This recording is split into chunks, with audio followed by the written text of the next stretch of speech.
pessoal, tudo bem? Está começando mais um UP Notícias especial do Inter com 40 anos e nosso convidado de hoje é o Antônio Hohlfeld. Ele é escritor, professor universitário e jornalista. Bom dia, Antônio. Bom dia, prazer. Muito obrigado por aceitar nosso convite. Eu fico feliz da vida de conversar com o pessoal. Bom, ontem você participou de uma mesa que abordava os assuntos da pesquisa, dos pesquisadores brasileiros.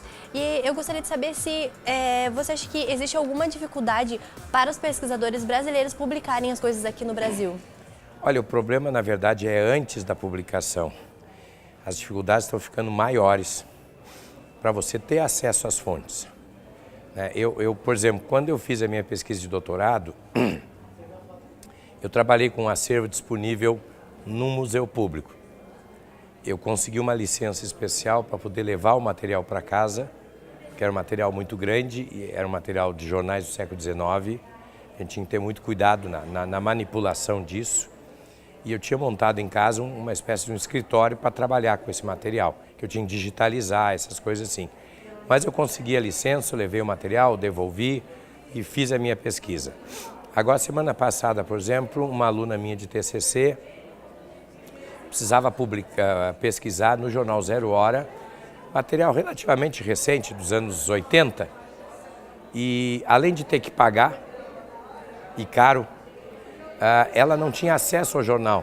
Ela tinha que indicar o que ela queria e o jornal tem alguém que pretensamente faz a pesquisa para ela. Isso é um absurdo. Aliás, não deu certo. E o rapaz acabou me ligando, dizendo, não, mande a sua aluna aqui porque eu não consegui achar o material. Eu disse, bom, ainda bem, porque assim ela vai fazer pesquisa. Então está sendo difícil. Além de que você, por exemplo, no caso do Museu de Comunicação, que é essa entidade pública, ela está praticamente fechada, falta de orçamento, ela não recebe os jornais do dia a dia, ou seja, se daqui a alguns anos eu quiser pesquisar os jornais de hoje, o museu não vai ter o acervo, porque ele sequer recebeu esse material. Então eu te diria que antes do problema de publicar, que talvez hoje em dia nem seja o pior, é o problema de ter acesso à fonte para fazer a pesquisa. Na parte de publicação, eu diria que talvez até a gente está com bastantes alternativas. Não aqueles caminhos normais de uma grande editora, isso não, mas nós temos várias editoras alternativas que vêm inclusive se especializando em publicar dissertações e teses. Muitas vezes são edições que o próprio autor tem que pagar, mas com preços, enfim, relativamente acessíveis. E você pode sempre ter a divulgação, em primeiro lugar, no banco de teses da CAPES, que universaliza, é uma pesquisa, é uma consulta internacional, né? Você está disponibilizado mundialmente.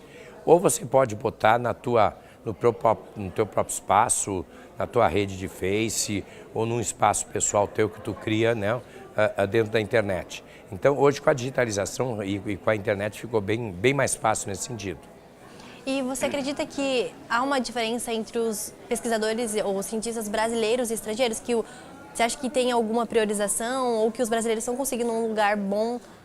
Olha, depende do campo e depende do país. Se eu comparar hoje a situação brasileira com Portugal, por exemplo, os dois países têm problemas. Houve cortes orçamentários muito pesados em Portugal e eu sei porque eu trabalho com os colegas portugueses, estou saindo segunda-feira agora para Portugal para ter um encontro lá. Se você pegar países como França, tem algumas dificuldades menores, mas ainda tem. Se você pegar a Alemanha e Inglaterra, já é menos. Se pegar Estados Unidos, tem um incremento bom. Então é muito variável de país para país. O que está sendo muito preocupante no caso do Brasil são os cortes anunciados nas últimas semanas pelo governo federal, quer no Ministério da Educação e Cultura, quer no Ministério de Ciência e Tecnologia, que são as entidades que financiam os programas de pesquisa. Financiam desde o aluno de iniciação científica, que é quando você prepara esse jovem para depois se tornar um aluno da pós e um eventual pesquisador, até financiamento para projetos de intercâmbio, de viagens, de recepção de um professor convidado, de participação em congressos. Está ficando difícil, você acaba tendo que financiar tudo do teu bolso a partir do teu salário. E aí vai complicando. E se você não encontra com as pessoas e não troca o estágio da pesquisa onde você se encontra, você fica isolado. E a tendência da pesquisa ou repetir alguma coisa que já foi feita, por desinformação, ou simplesmente ela se esgota nela mesma, ela não vai circular e ela não vai gerar o diálogo que é fundamental, né, num campo de pesquisa. E você pode falar um pouco para a gente sobre a sua pesquisa, a pesquisa que você está fazendo? Bom, eu trabalho desde 2009, quando eu fiz o meu estágio de pós-doutorado em Portugal, eu trabalho com uma história do jornalismo luso-brasileiro, ou seja, tentar contar uma história única do jornalismo em Portugal, do Brasil e das antigas colônias, sobretudo Moçambique, Goa, Cabo Verde e Angola. Por quê? Porque cada país tem a sua história, os personagens às vezes se cruzam, os episódios às vezes se cruzam e a gente não tem uma visão de conjunto. Então isso eu estou já uma década agora, está fechando.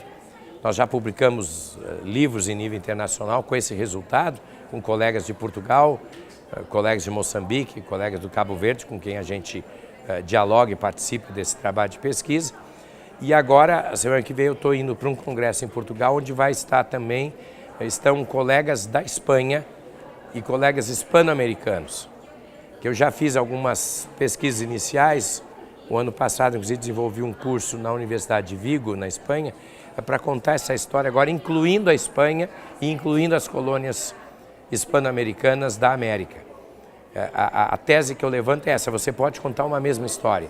Quer dizer, é um processo paralelo, né? Às vezes com algumas diferenças, às vezes com um descompasso de uma década, né? Mas é uma história que acontece mais ou menos simultânea entre o desenvolvimento do jornalismo na Espanha e em Portugal e, por consequência, nas colônias de cada uma dessas metrópoles. Então agora vou iniciar uma segunda fase, que é exatamente abrindo um pouco mais esse leque.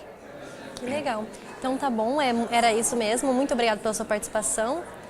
Olha, eu quero agradecer, aproveitar para dar um abraço muito grande e o meu agradecimento a cada um de vocês, os alunos aqui da Positivo, da Federal do Paraná, da Tecnológica, participaram conosco, e dizer que é muito bom a gente sempre se encontrar na Intercom, né, e poder trocar essas ideias com todo mundo que está vivendo esse universo da comunicação. Sim, muito obrigada. Nós ficamos por aqui. O UP Notícias fica por aqui e logo mais voltamos com mais entrevistas.